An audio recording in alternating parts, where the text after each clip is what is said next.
In this week's experiment, we'll be determining the heat of combustion of magnesium.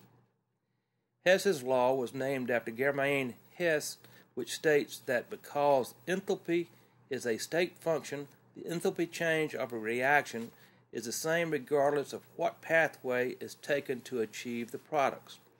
In other words, only the start and end states matter in the reaction, not the individual steps. Energy or enthalpy changes in chemical reactions are the same regardless of whether the reaction occurs in one or several steps. Hess's law is important because it provides a practical way to combine thermochemical equations for known step reactions to get a thermochemical equation for some target reaction. The total energy change in a chemical reaction is the sum of the energy changes in its many steps leading up to this overall reaction. In this experiment, you will use Hess's law as we determine the heat of reaction of magnesium with oxygen to form magnesium oxide, which would be very difficult for us to measure. On this screen, we show the heat of combustion of magnesium, and then we show three reactions that we'll be conducting in today's lab. Reaction 1 is the reaction of magnesium oxide with hydrochloric acid to form magnesium chloride and water. And then we'll be reacting magnesium solid with hydrochloric acid to form magnesium chloride and hydrogen gas. We will also have some given results for hydrogen and oxygen reacting to form water. In the pre-lab portion of the experiment, required you to combine the equations 1, 2, and 3 to come up with the overall experiment 4. Heats of reaction for equations 1 and 2 will be determined in this experiment. And as we already know from the given quantities in our lab manual, the heat of reaction of hydrogen with oxygen to form water is negative 285.8 kilojoules.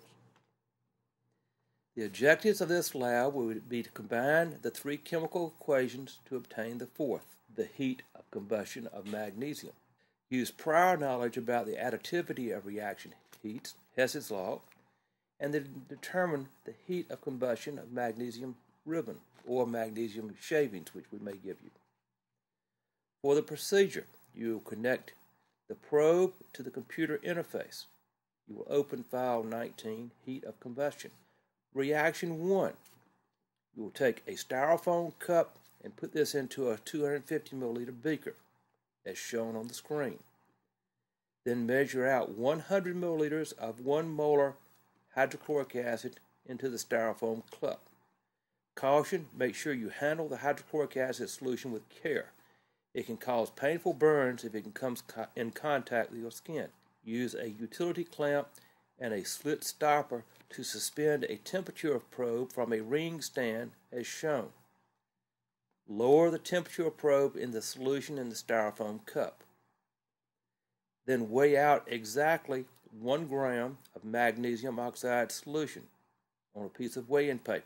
You don't have to fight to get it exactly 1 gram. Somewhere between 0.9 to 1.1 grams is sufficient. But record the exact mass in your data table. Do not inhale the magnesium oxide dust. Then with the temperature probe into your solution, click Collect to begin collecting data. This will be used to obtain the initial temperature. After 3 or 4 readings at the same temperature have been obtained, add the white magnesium oxide powder to the solution.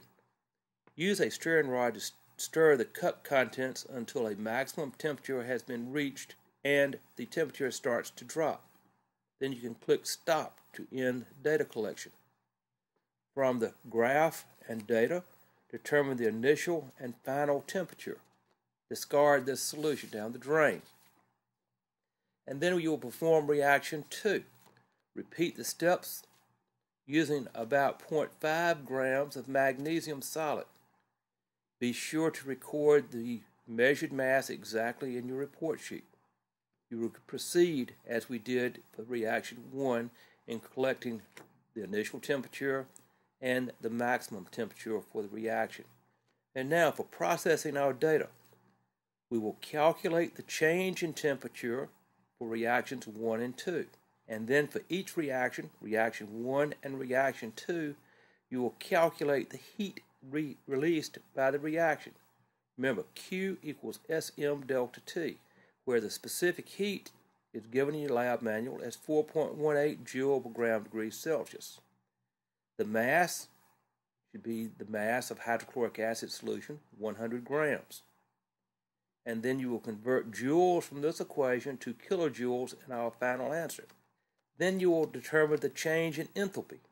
Delta H is just equal to negative Q.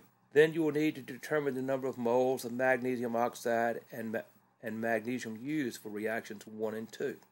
And then, from these two procedures, you can calculate delta H per mole for magnesium oxide and magnesium.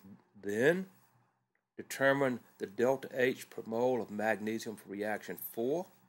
Use steps 5 that we had above. Determine delta H. Delta H is just equal to minus Q. Determine the moles of magnesium and magnesium oxide used. And then divide the number of moles into the delta H for reactions 1 and 2.